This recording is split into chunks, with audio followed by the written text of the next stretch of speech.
বাংলাদেশে নেশার রাজ্য বন্ধ করে দেওয়া হোক, বন্ধ করে দেওয়া হোক।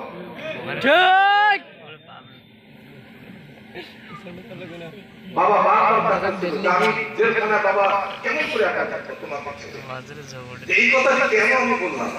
আজকে যে সন্তানটিকে কুপিয়ে হত্যা করেছে, ওই সন্তানটি যদি 5 ওয়াক্ত নামাজ পড়তো, ওই সন্তানটির ভিতরে যদি কোরআন থাকতো, ওই সন্তানটির ভিতরে যদি ইসলাম থাকতো, খোদার কসম ওই সন্তানটি কখনোই মাদক সেবন করতে পারতো না।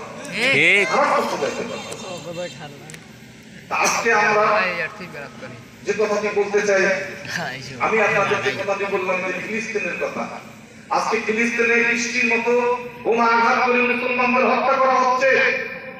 আমরা যারা মুসলিম রাষ্ট্র, আমরা কিন্তু চুপ হয়ে আছি। প্রতিবাদ করছি বলে কোনো প্রতিবাদ নাই। কারণটা কি? ওই আমেরিকা ইসরায়েলের পক্ষে, ইহুদিদের পক্ষে। আজকে যদি গোটা মুসলমান রাষ্ট্র, 58টা মুসলমান রাষ্ট্র প্রতিবাদ করত, ফিলিস্তিন থেকে, জেরুজালেম থেকে ওই আমেরিকা, ওই ইহুদিরা পালিয়ে যেতে পারত, কিন্তু আমরা প্রতিবাদ করতে পারতেছি না। আমরা ওই আমেরিকার গোলামে পরিণত হয়েছি। আজকে তাই আমি বলতে চাই, শুধু আজকে যেখানে মুসলমান সেখানে নির্যাতন করা হচ্ছে, মুসলমানদের বিরুদ্ধে ষড়যন্ত্র করা হচ্ছে, মুসলমানদেরকে ময়দান ছাড়া করার একটা ষড়যন্ত্র করা হচ্ছে, ইসলামকে স্তব্ধ করে দেওয়ার ষড়যন্ত্র করা হচ্ছে। কিন্তু ইসলামের ইতিহাস কি সাক্ষী দেয়? মুসলমানরা কিন্তু ময়দান থেকে পালানো যায় না। আমরা 313 জন নিয়ে 1000-এর বিরুদ্ধে লড়াই করার জাতি। আমরা বদরের ময়দানে কালিমা ওড়ানোর জাতি। আমরা বদর থেকে পালিয়ে আসি নাই, আমরা উহুদের ময়দান ছেড়ে দেই নাই, কারবালার ময়দান ছেড়ে দেই নাই। কিয়ামতের আগে কোন বাতিল শক্তিদেরকে আমরা ময়দান ছেড়ে দেব না, দেব না, দেব না।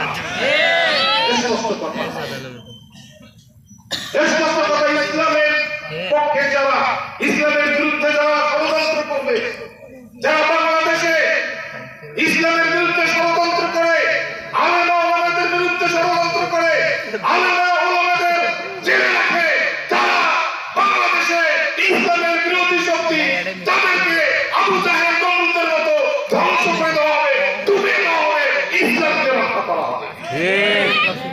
আমি আপনাদের কাছে যে আহ্বান জানাই, আমি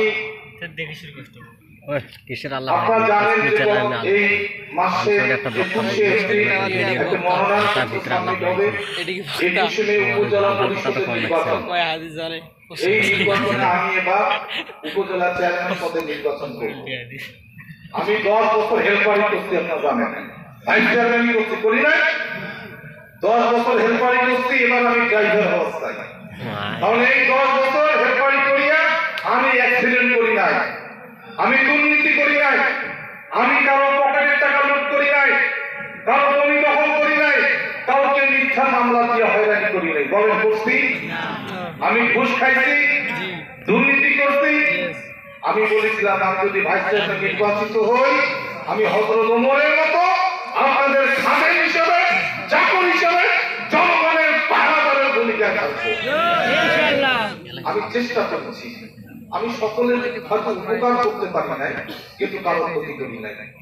তাই আমি আপনাদের কাছে দোয়া চাই, আমি উপজেলা চেয়ারম্যান যদি নির্বাচিত হই, আমি কথা দিয়ে যাচ্ছি, উপজেলা চেয়ারম্যান যদি নির্বাচিত হই, উপজেলা প্রশাসনকে ঘুষ দুর্নীতি মুক্ত করেই সর্বোপরি হবে ইনশাআল্লাহ। আমার এই গরিব মানুষ আজকে ন্যায় বিচার পায় না, থানায় গেলে খাওয়ায় না, পয়সা ছাড়া মামলা রেকর্ড হয় না, পয়সা ছাড়া পুলিশ কথা শোনে না, সরকারি অফিসগুলো দুর্নীতি রাখে না, টাকা ছাড়া কোনো কাজ হয় না। এটা বাংলাদেশের চিত্র হতে পারে না। আমি বলি যে আমাদের বাংলাদেশের যারা জনপ্রতিনিধি 300 জন এমপি, এই 300 জন এমপি যদি হযরত ওমরের মতো আদর্শ অনুসরণ করত, হযরত ওমরের মতো যদি শাসন হতো, খোদার কসম এই বাংলাদেশ দুর্নীতি মুক্ত হতো, এই বাংলাদেশ সোনার বাংলাদেশ হয়ে যেত। কিন্তু দুর্ভাগ্য যে আমাদের যারা জনপ্রতিনিধি হন তারা দুর্নীতিবাজ নয়, তারা গরিবের টাকা চুরি করে, তারা এটিমের মাল চুরি করে, তারা নিজের স্বার্থে রাজনীতি করে, তারা দেশের স্বার্থে রাজনীতি করে না, ব্যক্তির স্বার্থে রাজনীতি করে। তাই আজকে এই বাংলাদেশ সোনার বাংলাদেশ হয় না। সোনার বাংলাদেশ করতে গেলে সোনার মানুষ দরকার, কথা ঠিক না বেশি করে।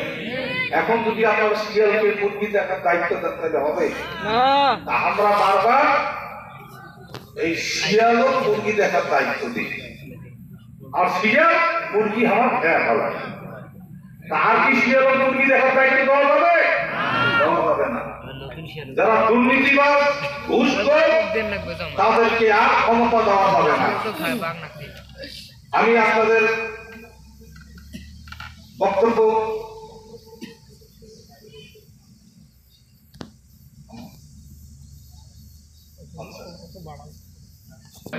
কারণ মানুষ হচ্ছে আস্থাপূর্ণ কম্পিউটার, কুকুর শিয়াল কিন্তু আস্থাপূর্ণ কম্পিউটার বানায় নাই। কুকুর শিয়ালের জন্য ধর্ম আছে নাই, আপনাদের জন্য আমাদের জন্য ধর্ম আসছে। তাই আমি আমার বক্তব্য না বাড়িয়ে আপনাদের একজন সন্তান হিসেবে, একজন ভাই হিসেবে আমি আপনাদের কাছে দোয়া চাই। আপনারা আমার জন্য দোয়া করবেন। আমি আপনাদের চাকর হিসেবে কাজ করতে চাই।